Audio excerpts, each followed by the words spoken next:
बरोबर आहे। त्याचा आज ते एवढा प्रमाणात त्यांनी प्रसार केला आहे, त्याचा मतदान या निवडणुकीमध्ये त्यांनी त्याचा प्रचार करायला चालू केले। बरोबर की आम्ही लाडक्या बहिणी योजना दिली आहे, त्यामुळे आम्हालाच लाडक्या बहिणींचं मतदान मिळेल।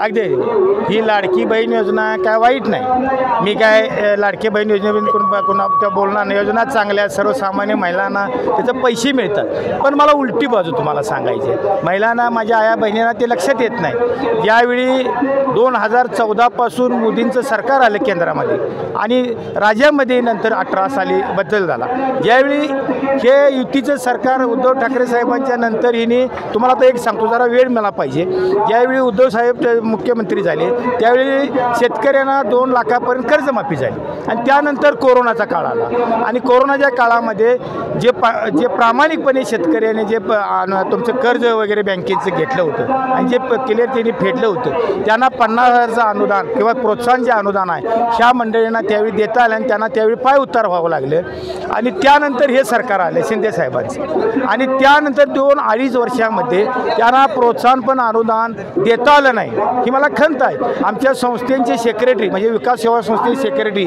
ज्यावेळी माहित्या मागवितील त्यावेळी संस्थेच्या माहित्या देऊन ती 2.5-3 वर्ष ती माहित्या देतात, अजूनपर्यंत माझ्यासारख्या कार्यकर्त्याला वाटतं ते 50,000चं अनुदान मिळालेलं नाही। आणि त्याचबरोबर लाडक्या बहिणीबद्दल तुम्ही आता मला त्याबद्दल बोलायचं आहे। लाडकी बहीण योजना चांगली आहे, मी आता बोललो, मी नावं ठेवणार नाही, पण आमच्या खताचं दर एखाद्या कुटुंब, तुम्हाला सांगतो, 2 मुलं आणि नवरा बायको असतील आणि 1 लाख रुपये, छोट्या गरीबातला गरीब शेतकरी किंवा गोरगरीब असेल, 1 लाखाचं वार्षिक उत्पन्न असेल आणि त्यांच्या खताच्या रूपानं म्हणा, जीवनावश्यक वस्तूच्या म्हणा, कपडा लत्त्याच्या म्हणा, घरातल्या औषध पाण्याच्या निमित्तानं म्हणा, जे त्यांना खर्च त्याच्यावरची GST बसती, ह्या शासनानं GSTची जी लावली, त्यामुळे जर लाख रुपये त्यांचं जर उत्पन्न धरलं तर त्यातनं 18,000 रुपये ह्या मंडळीने काढून घेण्याचं काम केलं। मग PM किसानमधून आम्हाला त्यांना 6,000 द्यायची व्यवस्था केली, पण आमच्या खिशातनं 18,000 रुपये गेले। आता दुसरी गोष्ट, या लाडक्या बहिणी मला सांगायचा, ह्या 2.5 वर्ष काळात का यांना लाडकी बहीण आठवलं नाही,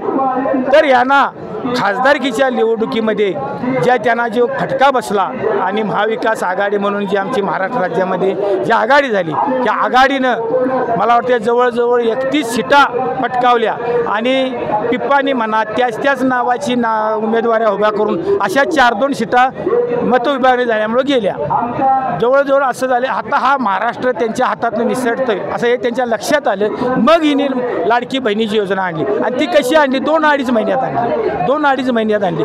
आमचं शेतकऱ्यांचं प्रोत्साहन पण अनुदान तुम्हाला 2.5 वर्ष देता आलेलं नाही आणि लाडक्या बहिणीचं अनुदान कुठल्या महिन्याचं आधी देत आहे, म्हणजे हे धांदात खोटा आहे असं मला वाटतंय की हे मतासाठी तुम्ही केलेली ही योजना आहे। एक अशा या कॅबिनेट ज्यावेळी ही कॅबिनेट मंत्र्यांच्या बैठका घेतल्या, 100-100, 150 योजनांचा पाऊस पडला, त्यामुळे अशा योजना मला ह्या पटल्यासारख्या वाटत नाहीत। तरी ह्या योजनांना लोक बळी पडणार नाहीत आणि मी खंबीरपणाने सांगतो, महाविकास आघाडी म्हणून सर्व मतदार बंधू बघून आमच्या पाठीशी राहतील, एवढंच मी सांगतो।